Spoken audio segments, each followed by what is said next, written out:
Oh my goodness. Where do I begin? First off, when this show first came out, people complained because she didn't look like the hot ass lady that she looked like. They called, with sexuality. And people also complained about this. What the fuck? Who cares? It's the story good. Then they claimed the original would be better and everything, trashing this masterfully told show. That's right, people. This show is so much more than what I expected. The characters haunt you, especially Ketra and the main lead. They have this profound storyline of Ketra and the main lead with parallels and deep intrigue. I remember seeing the original because I was shocked at this show's quality. So I saw the original and it was bland as fuck. It was goddamn terrible and it made no sense, and they trashed this and put up that.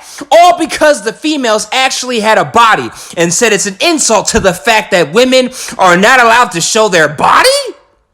Yeah, people are weird. But anywho, this show has some great character development. One of the main highlights is the parallels and contrast between Ketra and She-Ra. They take the concept of the show and show way more and way better things with it than the original. The original only scratched the surface. The new one takes it and makes it its own, giving me some Legend of Korra vibes. I think it has some of the animators. The writing is really good. I commend the writers. The characters are so alive and have so much wit and charm. My favorite is Glimmer. Her character development is amazing. I love her hair. This show is goddamn gorgeous. The animation is top notch. It's like Ben 10 Man of Action shit. The way it looks, the art style, goddamn beautiful. Like you can put it in a paint canvas. The acting, phenomenal. They got some award-winning voice actresses. I think they bought their A game. The acting is really good. The storyline is so compelling,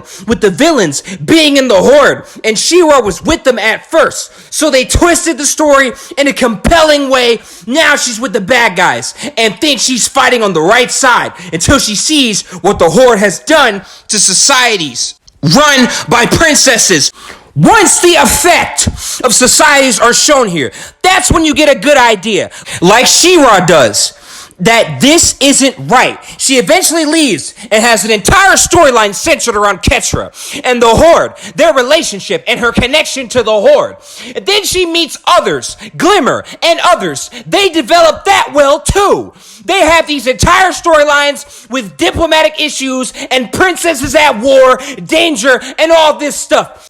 Here's the thing about the original. They took a simple concept. The original show didn't really have a deep story. I've seen it. They gave it a deeper story in the new show with more meaning and character. They killed it with the animation, the voice acting, the storyline of Ketra and She-Ra. The way they tackle this storyline is so well built up, well written, ties into the character and story, develops Ketra like crazy.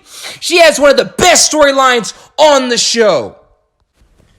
Remember how I said it'd be cool if the villain's motivations were beyond just, I want to move up a rank? Ketra goes way beyond that. Her motivations are not just moving up, she has a connection with She-Ra. This drives her greatly. The storytelling in this show is top notch, beyond the original, in almost every way possible. I saw the original because of this show when it first came out. I remember He-Man, the He-Man show I grew up with back in the early 2000s. I was worried because people kept saying they got social justice warriors to make this show.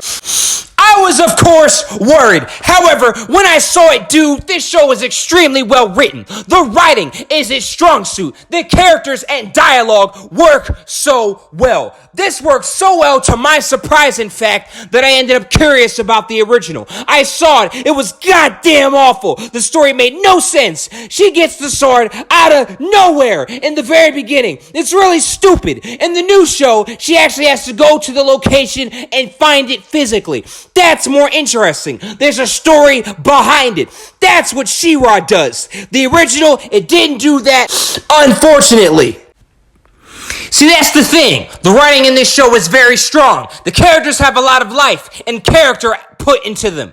The tone and mood are balanced. They balance humor and drama quite well. One doesn't interfere with the other. They do a great job of making you care about its world and characters. Sorry for getting on the original. I just wanted to emphasize how good this show really is and how much of a shock it is, especially the rumors spread about the show before it came out. Newsflash, it's bullshit.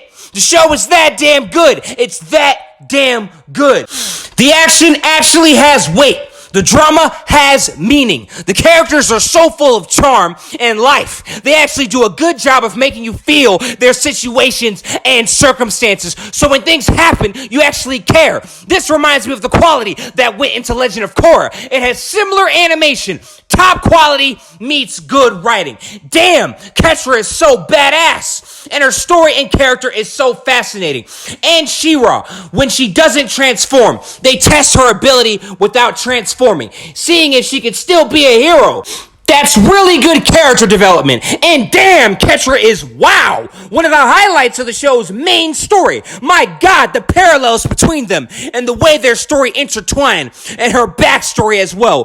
Dude, when you see her backstory with She-Ra, holy shit! They tied that shit together so well. Holy fuck! This show is goddamn amazing! There's a lot! And it actually has fun moments and great character moments too. Not what I expected, even still. This is what I'm laying down. She-Ra is brilliant. Trigun is out this piece.